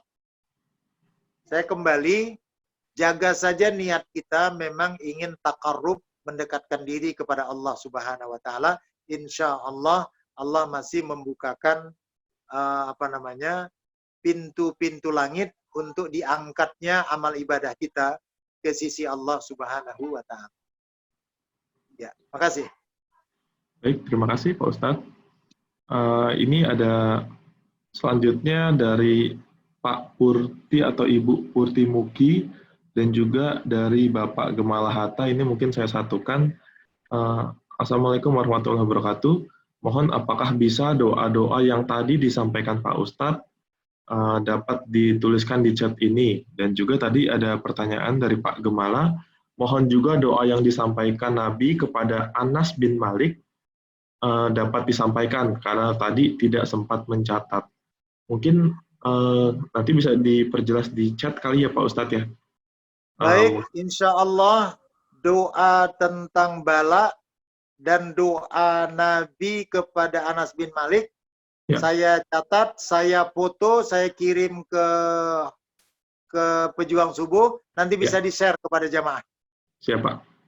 Siap Pak Ustadz, nanti akan kami share di grup pejuang subuh Masjid Raya Pondok Indah. Baik. Jadi bagi Bapak Ibu sekalian yang mungkin belum bergabung atau belum tergabung di grup WhatsApp-nya, nanti bisa kita informasikan nomornya sehingga bisa gabung ke grupnya. Kemudian ini mungkin pertanyaan terakhir Pak Ustadz dari Pak Edi Sulaksono, berlandaskan pada surat Al-Asr bahwa sesungguhnya manusia itu dalam kerugian. Apakah ini juga termasuk takdir Pak Ustadz? Ya. Memaknai surat Al-Asr, mengutip dari beberapa tafsir, Allah Subhanahu wa Ta'ala memberikan sinyal pengingat ada sinyal untuk mengingatkan bahwa kalau kehidupan manusia itu tidak dilandaskan kepada tauhid dan akidah, itu akan berakhir dengan sia-sia. Saya bacakan saja surah Al-Asr. A'udzubillahi minasyaitonirrajim. Bismillahirrahmanirrahim. Wal 'asr. Kalau dalam terjemahan Departemen Agama, demi masa ya. Nampaknya dalam perspektif tafsir, kita perluas maknanya. Al-Asr itu kalau kita buka dalam kamus, waktu-waktu yang sulit, waktu-waktu yang sempit. Benar nggak waktu asar itu waktu yang sempit?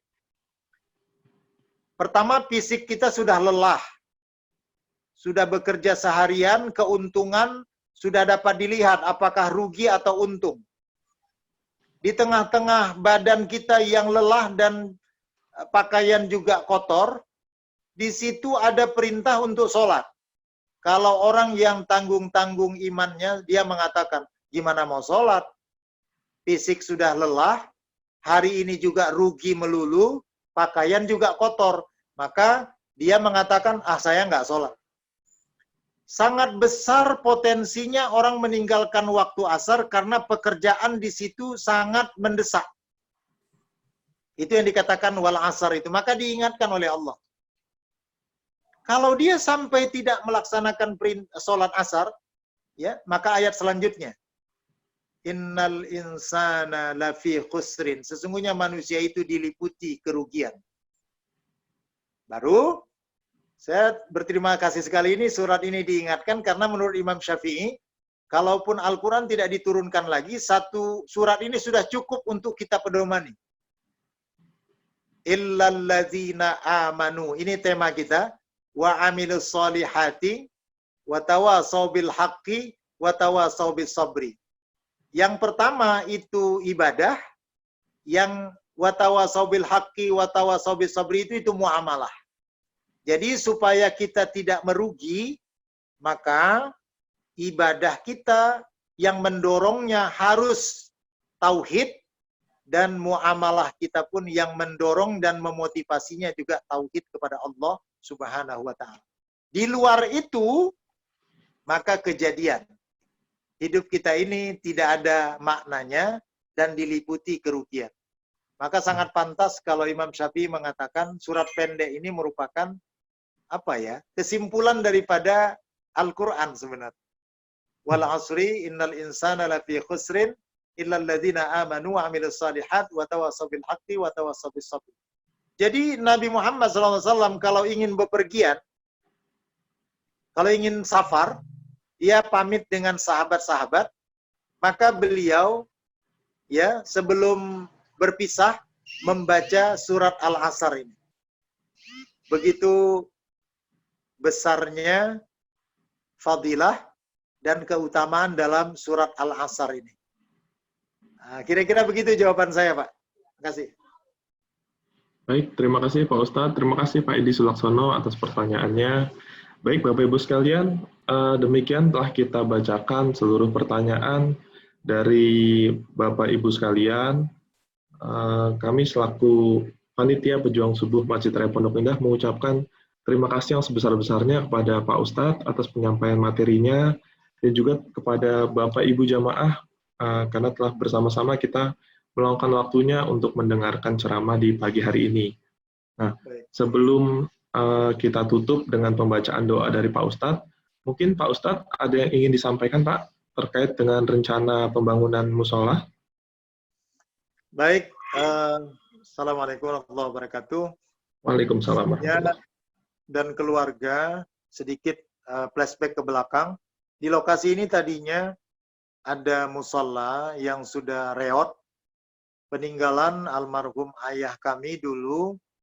Di tengah-tengah kesibukannya menyempatkan diri untuk mengajak warga di desa itu yang sama sekali tidak tahu cara-cara mandi wajib, tidak tahu sholat, tidak tahu baca Quran, sehingga ayah kami mengajari mereka dan sehingga mereka bisa memahami agama. Kami anak-anaknya setelah melihat perkembangan musola tersebut semakin lapuk, maka berinisiatif untuk membangun yang lebih baik. Di atas tanah wakaf keluarga 400 meter, dibangunlah musola ini yang ukurannya 6x6, ditambah terasnya nanti 2,5 meter. Yang fungsi utamanya ingin kami kembalikan, satu, program mengaji dari maghrib sampai isya, mengajarkan pelajaran tauhid, sholat, belajar sholat, sama taharah, akhlak. Kemudian kami juga bercita-cita bagaimana menghimpun masyarakat, terutama dari angkatan mudanya, yang sekarang ini sudah semakin jauh dari masjid. Saya berdomisili di Jakarta, tapi saya tetap punya koneksi di tempat tugas saya dulu, di Fakultas Dakwah dan Ilmu Komunikasi di UIN Sumatera Utara. Jadi banyak junior-junior saya yang punya mahasiswa, jaraknya dari Medan hanya 60 km. Saya minta mereka ketika mendapatkan praktikum ibadah, maka kita wajibkan mereka bergantian ke musola ini.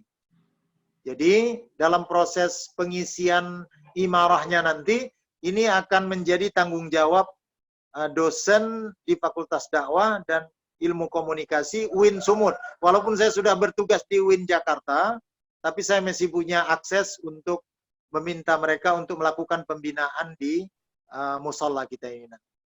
Besar harapan kami, ini pun sebenarnya, Bapak Ibu, saya di Medan. Ini live Zoom kita dari Medan. Karena sudah sampai tahapan akan memasang rangka baja ringan. Jadi saya kebetulan ingin melihat langsung. Maka posisi saya sekarang Pak Edi, Pak Asril di Medan. Maka mohon doanya sudah akan pemasangan baja ringan, tetapi yang masih terbengkalai ini adalah teras.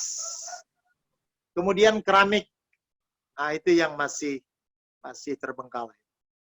Mudah-mudahan atas izin Allah Subhanahu wa taala, saya mengajak Bapak Ibu untuk bersama-sama da'a ilallah, untuk melakukan sesuatu di jalan agama Allah ini dengan berpartisipasi pembangunan Musholla Al-Amin yang kami beri nama Al-Amin di Dusun 5, Desa Pematang Cengal Barat, Kecamatan Tanjung Pura, Kabupaten Langkat, Sumatera Utara. Akan sangat berbahagia kami sekiranya finishing daripada musholla ini Allah catatkan ada diantaranya infak, sedekah, zakat Bapak Ibu, terutama dari keluarga besar pejuang subuh, untuk melekat di dalam wakaf yang kami gagas dalam bentuk Musholla Al-Amin ini. Demikian saja dari saya, mudah-mudahan Allah meridhoi. Lebih dan kurangnya saya mohon maaf. Billahi taufik wal hidayah. Assalamualaikum warahmatullahi wabarakatuh. Wabil khusus saya ucapkan terima kasih kepada keluarga besar pejuang subuh yang telah berinisiatif untuk men-share permohonan donasi yang beberapa waktu yang lalu saya tujukan kepada jamaah pejuang subuh melalui Pak Sujono. Barakallahu fikum. Waalaikumsalam warahmatullahi wabarakatuh. Waalaikumsalam warahmatullahi wabarakatuh. Baik Bapak Ibu sekalian, ini di screen masih masih bisa dilihat ya. Untuk misalnya ingin mencatat nomor rekeningnya silahkan, atau juga bisa mencatat nomor handphone yang bisa dihubungi. Gitu. Jadi mari sama-sama kita kita gunakan sebagian harta kita untuk berpartisipasi dalam kebaikan di jalan Allah. Baik, Amin. Pak Ustadz, mungkin mohon untuk bisa memimpin doa penutup untuk pagi hari ini, Pak Ustadz. Baik. A'udzubillahi minasyaitonir rajim. Bismillahirrahmanirrahim. Alhamdulillahi rabbil alamin, hamdasy syakirin, hamdan na'imin. Hamdan yuwafi ni'amahu wa yukafi mazidah. Ya Rabbana lakal hamdu kama yanbaghi li jalalikal karim wa 'azimi sultanik. Allahumma shalli ala Muhammad wa ala ali Muhammad. Allahumma ighfir lana dhunubana wa liwalidina warhamhum kama rabbawna shighara wa li jami'il muslimina wal muslimat wal mu'minina wal mu'minat al ahya'i minhum wal amwat bi rahmatika ya arhamar rahimin. Allahumma inna nas'aluka al-huda wat tuqa wal 'afafa wal ghina. Allahumma inna nas'aluka salamatan fid din wa 'afiyatan fil jasad wa ziyadatan fil 'ilmi wa barakatan fil rizqi wa taubatan qabla al-maut wa rahmatan 'inda al-maut wa ghafiratan ba'da al-maut. Allahumma hawwin 'alaina fi sakaratil maut wan najata minan nar wal 'afwa 'inda al-hisab. Rabbana la tuzigh qulubana ba'da idh hadaytana wa hab lana min ladunka rahmah innaka antal wahhab. Allahumma inna na'udzu bika min jahdil bala wa daraqis saqa wa su'il qada wa shamatatil a'da. Allahumma fad 'anna al-ghala wal bala wal ghala wal fahsya wal munkar واختلفا والشدائد والمحن ما ظهر منها وما بطن ومن هذا بلدنا إندونيسيا خاصة ومن بلدان المسلمين عامة إنك على كل شيء قدير. ربنا ظلمنا أنفسنا وإن لم تغفر لنا وترحمنا لنكونن من الخاسرين. Allahumma ya Allah, kuatkan dan teguhkanlah hati dan jiwa kami di dalam agama-Mu ya Allah. Terutama dalam lingkup keluarga besar Majelis Ta'lim para pejuang subuh yang Engkau rahmati. Istiqamahkanlah kami dalam ibadah ya Allah. Tumbuhkanlah rasa persaudaraan di antara kami karena semata-mata mengharapkan ridho. Ya Allah, perbaikilah kiranya amal ibadah kami yang mungkin selama ini kami lakukan bukan karena dorongan dan ruh tauhid kepadamu ya Allah. Sehingga tanpa kami sadari, sekian lama kami beribadah, kami tidak mendapatkan dan tidak melihat sesuatu makna yang berarti dalam kehidupan kami. Atas izin dan ridho-Mu, palingkan hati dan jiwa kami dari yang lain dan tujukan ibadah kami hanya kepadamu ya Allah. Allahumma ya Allah, kiranya selama ini kami bermuamalah karena mungkin kami lalai, bukan bermuamalah didorong oleh tauhid kepadamu sehingga muamalah kami melenceng dari kebenaran. Ibaratnya busur panah yang kami lepaskan tidak mencapai sasaran. Oleh karena itu, ubah dan perbaharuilah kiranya ya Allah arah dan motivasi muamalah kami sehingga kami dapat mempraktekkan akhlak dalam melaksanakan aktivitas kepada sesama, demikian juga akhlak kami dalam melaksanakan aktivitas muamalah kami, karena yang kami cari dengan muamalah itu adalah ridho-Mu ya Allah. Allahumma ya Allah, berikan pula kekuatan kepada diri kami, keluarga kami dalam menghadapi fitnah dan ujian iman ya Allah. Terutama kami yang hidup di akhir zaman. Tidak ada daya dan kekuatan dari kami melainkan hanya kekuatan dan daya yang Kau berikan kepada kami. La haula wa la quwwata illa billahil aliyil azim. Rabbana hab lana min azwajina wa dzurriyyatina qurrata a'yunin waj'alna lil muttaqina imama. Begitupun di tengah-tengah kesadaran kami untuk senantiasa takarrub mendekatkan diri kepadamu ya Allah. Mengingatkan kami untuk tidak salah fokus di dalam beraktivitas di dunia yang fana ini. Mengingat ayah kami, ibu kami, saudara kami, jamaah kami, keluarga kami. Sekarang sudah terbaring di alam barzakh. Yang mereka tidak lagi memiliki kesempatan untuk beribadah kepadamu. Dengan mengingat mereka yang telah berada di alam barzakh. Dengan keadaan hakikatnya Engkau yang mengetahui. berikan kepada mereka rahmat dan kasih sayang-Mu ya Allah. Allahumma ighfir li abina wa abaina. Ya Allah, berikanlah keampunan atas dosa-dosa kedua orang tua kami dan kerabat kami. Warfa' darajatahu fil mahdiyyin. Ya Allah, angkatlah derajatnya ke sisimu setingkat dengan hamba-hambamu yang saleh. Wafsah lahu fi qabrihi. Berikanlah kelapangan mereka di alam barzakh. Wa nawwir lahu fi. Dan berikan mereka cahaya dengan Rahman dan Rahim-Mu ya Allah.